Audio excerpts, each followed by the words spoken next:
ആബേലച്ചൻ സ്ഥാപിച്ച Cochin കലാഭവന്റെ mimicry വേദികളിലൂടെ cinema രംഗത്തെത്തിയവർക്കെല്ലാം ആബേലച്ചൻ ഗുരുസ്ഥാനിയാണ്.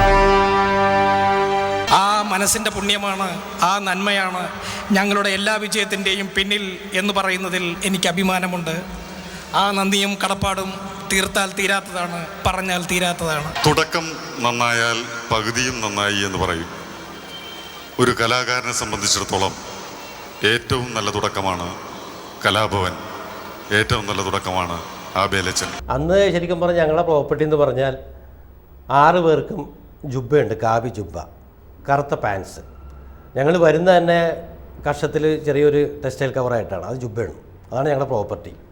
പിന്നെ ശരിക്കും പറഞ്ഞാൽ സ്റ്റേജിലുള്ളത് ആകെ ഒരു ചുവന്ന തുണി, നീല തുണി.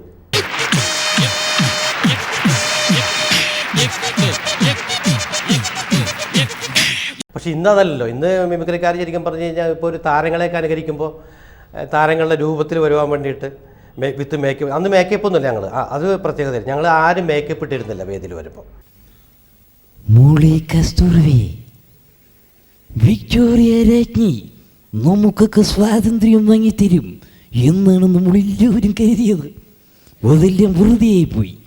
മര്യാദയ്ക്ക് സ്വാതന്ത്ര്യം വാങ്ങിത്തന്നില്ലെങ്കിൽ എനിക്കത് പിടിച്ചു വാങ്ങാനറിയാം. ഇന്നതല്ല, ഇന്ന് കോസ്റ്റ്യൂം മാറാനുള്ള സാധ്യതകൾ ഒരുപാട് സാധ്യതകൾ മാത്രമല്ല, ഈ ചാനലിൻ്റെ ഇതോടുകൂടി ശരിക്കും പറഞ്ഞു കഴിഞ്ഞാൽ പോപ്പുലാരിറ്റി ഒത്തിരി പെരുകുകയാണ് ഇരിക്കുന്നത്. ഈ കലാഭവൻ്റെ മ്യൂസിക് പരേഡിൽ വന്നതുകൊണ്ട് എനിക്ക് തോന്നുന്നു ഒരുപാട് ഭാഗ്യങ്ങളുണ്ടായിട്ടുണ്ട് എനിക്കും എൻ്റെ സഹപ്രവർത്തകർക്കും. കാരണം വെച്ചാൽ ഞങ്ങളുടെ ഓഡിയോ കാസറ്റാണ് ആദ്യമായിട്ട് ഇറങ്ങുന്ന ഒരു മിമിക്രി ഓഡിയോ കാസറ്റ്. പിന്നെ ഗൾഫിൽ ആദ്യം പോകുന്ന ഞങ്ങളാണ്. ഗൾഫിൽ പ്രൊഫഷണൽ ട്രൂപ്പായിട്ട് മ്യൂസിക് പരേഡായിട്ട് പോകുന്ന ഞങ്ങളാണ്. ഞാൻ, പ്രസാദ്, നാരായണൻകുട്ടി, ജയറാം, സൈനുദ്ദീൻ, രവി എന്നിവരാണ് ഞങ്ങൾ ആദ്യം പോകുന്നത്. ഞങ്ങൾ 87 പോയി വന്നു, വീണ്ടും വിത്തിൻ 6 months വീണ്ടും പോവുകയാണ് ഞങ്ങൾ. അത്രയധികം ആൾക്കാർക്ക് ഇഷ്ടപ്പെടുന്നു. ഞങ്ങൾ എനിക്ക് തോന്നുന്നു 6-7 പ്രോഗ്രാമിന് വേണ്ടി ഞങ്ങൾ പോയിട്ട് ഞങ്ങൾ 17 പ്രോഗ്രാം കഴിഞ്ഞിട്ടാണ് തിരിച്ചു വരുന്നത് ആദ്യം. കസ്തൂർബ കണ്ടിരുന്ന് പറമ്മ நான் சரியானுடைய தருக்கு இந்த செய்வன் யாரோட மெசேஜ் பார்க்க முடியுமோ? இந்த சும்மா விளையாட்டுக்காக திருப்பி பண்ணி இருக்கு நல்லா தெரியும். என்னவா இருந்தாலும் நான் கத்தவங்க அளவுக்கு மட்டும் இன்னும் பண்ணான் அல்லவா அம்மா? ஒரு കണ്ടിരുന്ന് പറമ്മ അമ്മ. മിമിക്രി അല്ലെങ്കിൽ മറ്റൊരാളെ പോലെ സംസാരിക്കുക, മറ്റൊരാളുടെ ചലനങ്ങൾ നോക്കി അതേപോലെ നടക്കുക, അല്ലെങ്കിൽ മറ്റൊരാളുടെ ഒരു ബിഹേവിയർ അത് അബ്സോർവ് ചെയ്യുക, അതൊക്കെ ഒരു കുട്ടിക്കാലം തൊട്ടേ എനിക്ക് വളരെ ഇഷ്ടമുള്ളൊരു കാര്യമായിരുന്നു. ശരിക്കും മിമിക്രി തുടങ്ങുന്നത് എപ്പോഴാണെന്ന് ചോദിച്ചാൽ എനിക്ക് ഓർമ്മയുള്ള കാലം തൊട്ടുണ്ട്. എൻ്റെ വീട്ടിൽ നിന്നുമാണ് ഞാൻ തുടങ്ങുന്നത്. എൻ്റെ അച്ഛനമ്മമാരെ പോലെ അല്ലെങ്കിൽ എൻ്റെ ജ്യേഷ്ഠനെ പോലെ ബാക്കി ബന്ധുക്കളെ പോലെ അവരെ പോലെ നടക്കുക. പിന്നീടത് വ്യാപിച്ച് സ്കൂളിൽ പഠിക്കുന്ന കാലത്ത് ഏറ്റവും കൂടുതൽ തല്ലുകൊണ്ടിട്ടുള്ളത് മാസ്റ്റർമാരെ പോലെ, പഠിപ്പിക്കുന്ന മാസ്റ്റർമാരെ പോലെ ഇമിറ്റേറ്റ് ചെയ്യുക. അവരെങ്ങനെയാണ് നടന്നു വരുന്നത്, അവരെങ്ങനെയാണ് പഠിപ്പിക്കുന്നത്. ചില മുറുക്കുന്ന മാസ്റ്റർമാരുണ്ടായിരുന്നു, അതെങ്ങനെയായിരുന്നു. അപ്പോൾ ചെറുപ്പം തൊട്ട് ഇതിനോട് വലിയൊരു ഇഷ്ടമുണ്ടായിരുന്നു എനിക്ക്. പിന്നീട് ഇതൊരു പ്രൊഫഷനാക്കി എടുത്തതെന്ന് പറഞ്ഞാൽ ഒരുപക്ഷെ ഒരു കോളേജ് ടൈമിലാണ്. ഞാൻ ശ്രീശങ്കര കോളേജിൽ പഠിക്കുന്ന കാലഘട്ടത്ത് അന്ന് ഒരുപാട് പേരെ പോലെ ചെയ്യുമായിരുന്നു. സിനിമയ്ക്കകത്തുള്ള എനിക്ക് തോന്നുന്നു ഒരു 10-25 നടന്മാരെ പോലെ സംസാരിക്കുമായിരുന്നു. MGR, ശിവാജി തൊട്ട് ചുരുളിരാജൻ, തേങ്കായ് ശ്രീനിവാസൻ, അങ്ങനെ തമിഴിലുള്ള ആൾക്കാരും മലയാളത്തിലെല്ലാം. അങ്ങനെയാണ് യാദൃച്ഛികമായിട്ട് ഞാൻ ഒരു കോമ്പറ്റീഷൻ, ഇൻ്റർ കോളേജ് കോമ്പറ്റീഷന് പങ്കെടുക്കുകയും എനിക്ക് 1ാം സമ്മാനം കിട്ടുകയൊക്കെ ചെയ്തു. പിന്നീടത് ഒരു ഓട്ടോമാറ്റിക്കലി ഒരു പ്രൊഫഷനായിട്ട് മാറിയെന്ന് വേണമെങ്കിൽ പറയാം. ഞാൻ അറിയാതെ തന്നെ ചില അമ്പലപ്പറമ്പുകളിൽ എന്നെ മിമിക്രിക്ക് വിളിച്ചുകൊണ്ട് പോവുക, ബുക്ക് ചെയ്യുക. അങ്ങനെ ഞാനൊരു പ്രീ ഡിഗ്രിക്ക് പഠിക്കുമ്പോൾ തന്നെ ഒരു പ്രൊഫഷണൽ മിമിക്രിക്കാരനായിട്ട് മാറി. 1987 ഗൾഫിൽ നിന്നിറങ്ങിയ കലാഭവൻ കാസറ്റിലൂടെ മിമിക്സ് പരേഡിന് ലോകമെമ്പാടും പ്രചാരം ലഭിച്ചു. മണവാട്ടിയുടെ വേഷത്തിൽ കാണുമ്പോൾ ആകാശത്തുള്ള എത്ര നക്ഷത്രങ്ങൾ എൻ്റെ കണ്ണിൽ വന്ന് നിൽക്കുന്നപ്പോൾ എനിക്കൊരു തോന്നൽ. എല്ലാ കാര്യങ്ങളും എനിക്ക് വളരെ ഇഷ്ടമാണ്. ബട്ട് വൺ തിങ്, എൻ്റെ മൊട്ടത്തിൽ മാത്രമേ എനിക്ക് ഇഷ്ടമുള്ളതെന്ന് എനിക്കറിയാം. ആരൊക്കെ തന്നെ എതിർത്താലും നമ്മുടെ വിവാഹം നടന്നിരിക്കും. I love you Nancy, I love you Kasturba.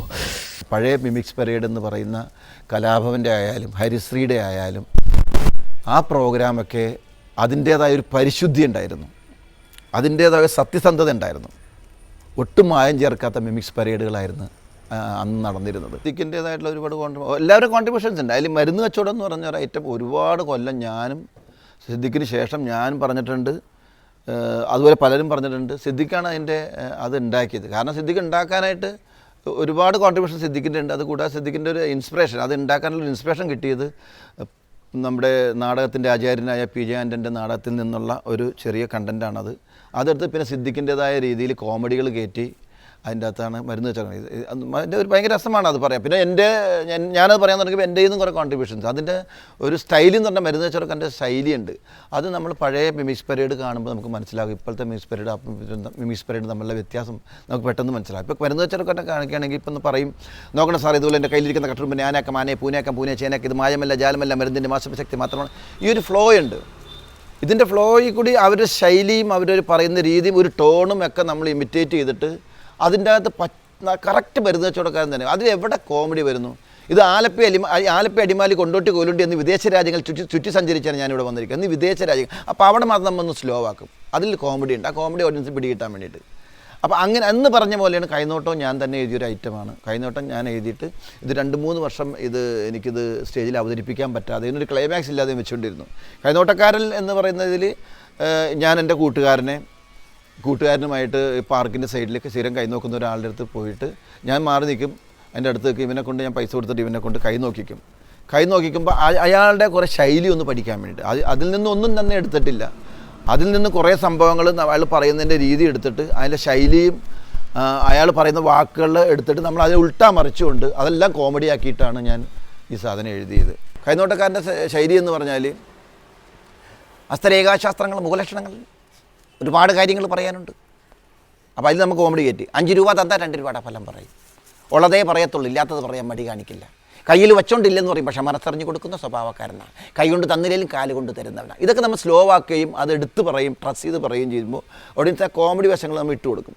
അല്ലാത്തൊക്കെ ഭയങ്കര സ്പീഡായിരിക്കും. ഇത് ഒറിജിനൽ കൈനോട്ടക്കാരൻ പറയുമ്പോൾ ഹസ്തരേഖാശാസ്ത്രങ്ങൾ, മുഖലക്ഷണങ്ങൾ, ഒരുപാട് കാര്യങ്ങൾ പറയാനുണ്ട്. ഇത് കേൾക്കില്ല, അവസാനം പറഞ്ഞാൽ കേൾക്കാം. അപ്പോൾ അത് നമ്മൾ ശ്രദ്ധിച്ചിരിക്കണം. അത് സ്റ്റേജിന് പറ്റില്ല. സ്റ്റേജിന് നമ്മളെല്ലാം കറക്റ്റ് ക്ലിയർ ആവുന്നതിൽ പറയണം. അതിന് നമ്മൾ അവിടെ മാത്രം ഈ സ്ലാങ് കളയാതെ, അവരുടെ സ്റ്റൈല് കളയാതെ പറഞ്ഞുകൊണ്ട് ഈ കോമഡി വരുന്നതോടെ മാത്രം നമ്മൾ ഇത് സ്ലോ ആക്കും ഓഡിയൻസ് കിട്ടാൻ വേണ്ടി. അങ്ങനെ ഒരു സൂപ്പർ ഐറ്റം എന്നൊക്കെ പറഞ്ഞിട്ട് ആൾക്കാർ ഒന്ന് എടുത്ത് പറഞ്ഞിട്ടുള്ള ഐറ്റംസാണ് കൈനോട്ടക്കാരനൊക്കെ. ഞാൻ മിമിക്രി പരിപാടി തുടങ്ങുന്നത് ശരിക്കും കലാഭവൻ്റെ പരിപാടി കണ്ട ശേഷമാണ്. അന്ന് 6 പേരാണ് മിമിക്സ് ട്രൂപ്പ് എന്ന് പറയുന്നത്. അതിനുശേഷം ഈ മിമിക്സ് പരേഡ് എന്ന് പറയുന്നത് വളരെ പോപ്പുലറായ കാലത്ത് കൊച്ചിൻ സാഗർ എന്ന ട്രൂപ്പ് ഞാൻ രൂപം കൊടുത്തപ്പോൾ അതിൽ ഞങ്ങൾ 10 പേരായിരുന്നു. സാധാരണ 6 അപ്പോൾ ഈ 10 പേരാക്കിയത് കുറച്ച് പേര് ഈ സിനിമയിലും അതിൽ അസിസ്റ്റൻറ്റ് ഡയറക്ടർ കുറച്ച് പേരൊക്കെ അഭിനയിക്കാൻ പോകണം, അങ്ങനെയുള്ളൊരു മോഹം ഞാൻ ഉൾപ്പെടെ ഉള്ളവർക്കുള്ളത് കൊണ്ടും പോകുന്നതുകൊണ്ടും അങ്ങനെ 10 പേരാക്കിയതാണ്. ഈ മിമിക്സ് ഗാനമേള എന്ന് പറയുന്ന ഒരു പരിപാടി ആദ്യമായിട്ട് ഞാനാണ് ഈ കേരളത്തിൽ. അപ്പോൾ അന്ന് വരെ മിമിക്സ് ഗാനമേള എന്ന് പറഞ്ഞൊരു പരിപാടിയില്ല.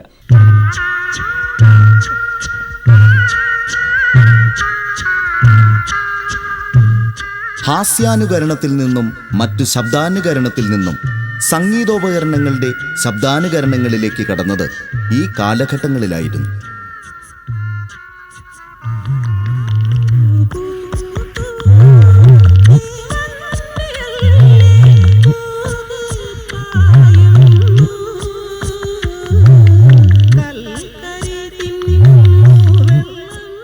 ആയിരത്തി 1990 കൊച്ചിൻ ഗിന്നസിന്റെ ബാനറിൽ mimics parade of Cochin Oscar എന്ന വീഡിയോ കാസറ്റാണ് കേരളത്തിൽ നിയമപരമായി നിർമ്മിക്കപ്പെട്ട ആദ്യത്തെ വീഡിയോ കാസറ്റ്. ആദ്യമായി ഞങ്ങളെ തന്നെ ഒന്ന് പരിചയപ്പെടുത്തുകയാണ്.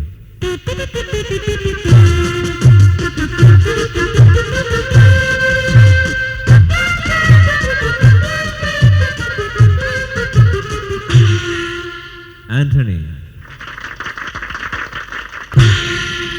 സി അരവിന്ദാക്ഷക്കുറുപ്പ്,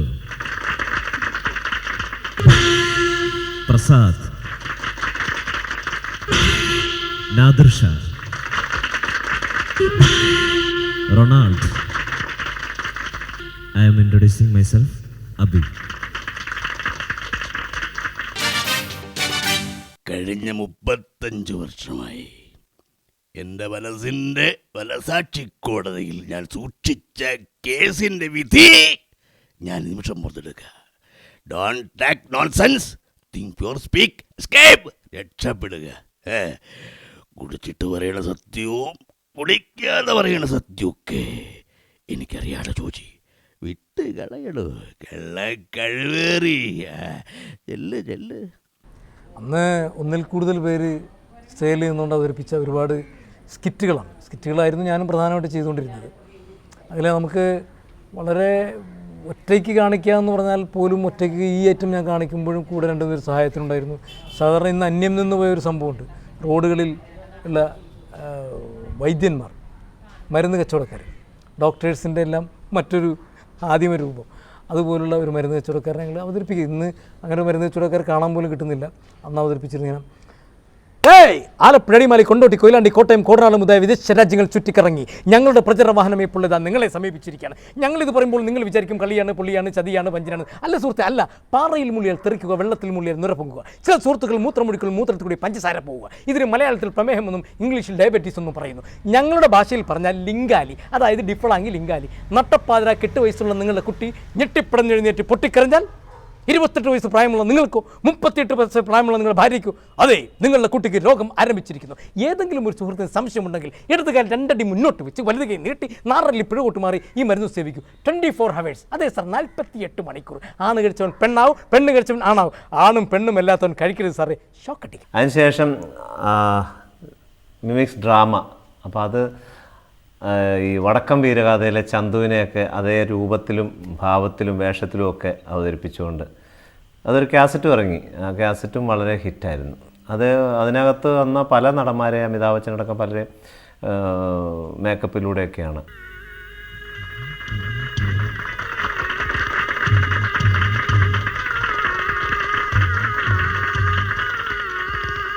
ചന്തുവിനെ തോൽപ്പിക്കാനാവില്ല മക്കളെ.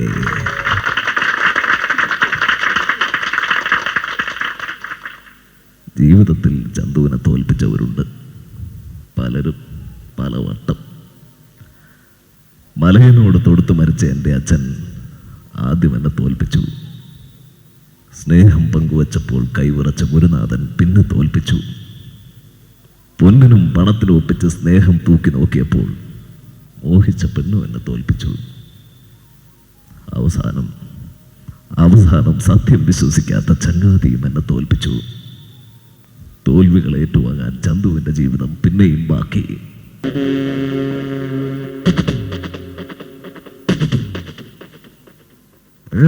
हम तुम्हारे बाप होता है, नाम है शहनशाह। शहनशाह जहाँ खड़े हो जाते हैं उसकी दरबार लग जाती है। अगर अपना जान प्यारी है तो अपनी पुरानी धंधा शुरू कर दो. എന്നൊക്കെ എല്ലാവരും ഒറ്റക്കായിരുന്നു സ്റ്റേജിലെ പരിപാടി. ഇപ്പോൾ ആലപ്പുഴ ആയാലും ഒറ്റക്കാണ് മിമിക്രി കാണിക്കുന്നത്. കൊച്ചിൻ ഹനീഫ ആയാലും ഒറ്റക്കാണ്. കൊച്ചിൻ ഹനീഫയും ഒരു മാഗസീനും, അത് മാത്രമേ ഉള്ളൂ സ്റ്റേജിൽ. പക്ഷേ ഞങ്ങൾ പിന്നെ 3 കൊതുകൾ, 3 മൂട്ടുകളൊക്കെ 3 പേരാണ്. പക്ഷേ കലാഭവനിൽ 6 പേരായി. അതിന് ബേസായിട്ടൊരു സ്ക്രിപ്റ്റ് ഉണ്ടായിരുന്നു. ഈ സ്ക്രിപ്റ്റിനെ ആധാരമാക്കിയിട്ടാണ് ഞങ്ങൾ സ്റ്റേജിൽ കളിക്കുമായിരുന്നുള്ളൂ. അപ്പോൾ ഈ സ്ക്രിപ്റ്റൊക്കെ വന്ന് ഇത്രയും ഒരു 2.5-3 മണിക്കൂറൊക്കെ ഉള്ളൊരു പ്രോഗ്രാം സ്റ്റേജിൽ അവതരിപ്പിക്കുമ്പോൾ അതിൻ്റെ മേലെ ഇനി മിമിക്രി എന്ത് വരാനാണ്? ഇനി അതിൻ്റെ മേലെ മിമിക്രി ഇല്ല എന്നാണ് ഞങ്ങളൊക്കെ ചിന്തിച്ചിരുന്നത്. വാസ്തവം പറഞ്ഞാൽ ആ ചിന്തിച്ചിരുന്ന ഞങ്ങളെ അത്ഭുതപ്പെടുത്തിക്കൊണ്ടാണ് ഇന്നത്തെ തലമുറയുടെ മിമിക്രി. എന്നാൽ ഞാനൊരു സത്യം പറയട്ടെ കാരണവരെ, പറയട്ടെ എന്ന്. ഇതുപോലുള്ള ഒരുപാട് സാധനങ്ങൾ ഞാൻ ഈ വീടിൻ്റെ പല ഭാഗത്തായി കുഴിച്ചിട്ടിട്ടുണ്ട് മോനെ. അതെങ്ങാനും നീയും നിന്റെ കുടുംബം മറിയിടുന്ന അന്നൊക്കെ ഞങ്ങൾ ശബ്ദത്തിൽ മാത്രമേ അനുകരിക്കുന്നുള്ളൂ. ജയൻ എന്ന് പറയുമ്പോൾ ജയൻ്റെ ശബ്ദമാണ് എവിടെ വെച്ചാലും എന്നൊക്കെ പറഞ്ഞാൽ ആ ശബ്ദം മാത്രമേ കാണിക്കുള്ളൂ. യൂണിവേഴ്സിറ്റി തലത്തിൽ നിന്നും 1ാം സ്ഥാനം നേടിക്കഴിഞ്ഞപ്പോൾ പിന്നീട് എനിക്ക് ഒരുപാട് അവസരങ്ങൾ എന്നെ തേടി വന്നു. അതിലൊന്നാണ് ഈ മരിച്ചുപോയ നമ്മുടെ സിനിമാ താരങ്ങൾക്കുള്ള ശബ്ദങ്ങൾ നൽകൽ. അത് ആദ്യമായിട്ട് ഞാൻ ശബ്ദം കൊടുത്തത് PJ ആൻ്റണി എന്ന മഹാനായ നടന്. അദ്ദേഹം അവസാനമായി അഭിനയിച്ച ചൂള എന്ന ചിത്രത്തിൽ എൻ്റെ മുഴുവൻ ശബ്ദവും അതിലുപയോഗിച്ചിരുന്നു. പിന്നീട് ഏറ്റവും വളരെ പോപ്പുലറായി വന്നത് ഞാൻ ചെയ്ത ജയൻ എന്ന അന്തരിച്ച നടന് വേണ്ടി കൊടുത്ത കുറേ പടങ്ങളുടെ ശബ്ദങ്ങളായിരുന്നു. കോളിളക്കം, ആക്രമണം, അറിയപ്പെടാത്ത രഹസ്യങ്ങൾ, മനുഷ്യമൃഗം, ഈ ചിത്രങ്ങളിലെല്ലാം എൻ്റെ ശബ്ദത്തിലൂടെയായിരുന്നു ആ പടങ്ങളെല്ലാം പുറത്തു വന്നത്. പക്ഷെ പലരും അന്ന് അത് തിരിച്ചറിഞ്ഞിരുന്നില്ല. അദ്ദേഹത്തിൻ്റെ ശബ്ദമാണെന്ന് ധരിച്ച് പിന്നീട് മിമിക്രിക്കാരെ കുറച്ചു ബലവും ശക്തിയൊക്കെ കൂട്ടി പറഞ്ഞതും അതെൻ്റെ ഒരു പാകപ്പിഴ തന്നെ എന്ന് പറയാം. അങ്ങനെ ഉണ്ടായിട്ടുണ്ട്. ഇന്ന് അങ്ങനെയല്ല. ഇന്ന് ജയൻ്റെ ശബ്ദം കറക്റ്റ് ജയനാണ് സ്റ്റേജിൽ കാണിച്ചു തരുന്നത്, ജഗതി ശ്രീകുമാറിനെ ഒക്കെ. ഞാൻ ഈ അടുത്ത് പോലും ഒരുപാട് റിസംബ്ലൻസ് ഉള്ള അവന് എന്താ പറയുക, ഡിസ്ഗൈസ് വേഷത്തിൽ പോലും, മുടിയിൽ, കണ്ണിൽ, ഭാവത്തിൽ, ചെവിയിൽ, പുരികം വരെ ഇന്നത്തെ മിമിക്രി ആർട്ടിസ്റ്റുകൾ ശ്രദ്ധിക്കുന്നുണ്ട്. അപ്പോൾ അന്ന് ഇതിന് മേലെ ഇനി മിമിക്രി ഇല്ല എന്ന് വിചാരിച്ചിരുന്ന ഞങ്ങൾ ഇന്നിപ്പോൾ മിമിക്രി കണ്ടിട്ട് അത്ഭുതപ്പെടുകയാണ്.